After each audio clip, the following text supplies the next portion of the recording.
Now, many cities have streets named after presidents or local early settlers or prominent people in the city, but the core of our city, built by the Corps of Engineers during World War II, has the entire complex of streets, 100 or more streets named after officers of the Corps.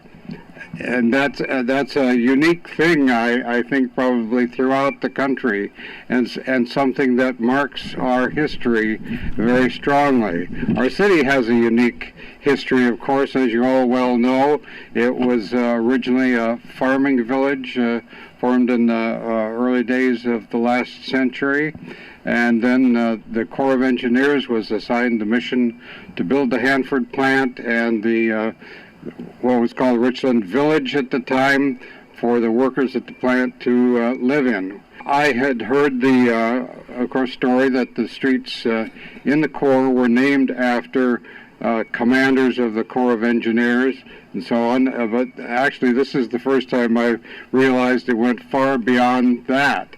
And I think it's a great effort, labor of love that Mrs. Miles and others have put into rediscovering the history of the naming of these streets, and decided to mark it here with these markers. It adds character. We already have a in the so-called Gold Coast area of town, a historical district to recognize the architectural effort of the houses of the city, of the original village, and this is a great complement to it, and I think will be a feature of interest to visitors in the city.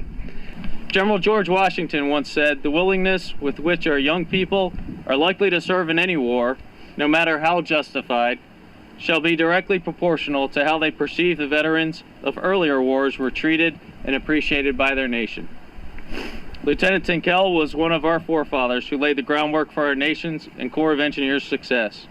We are here today to express our nation's appreciation and this community's appreciation and respect for Lieutenant Tinkell and for all Americans' veterans, so that future generations may be inspired to serve our military and our great nation.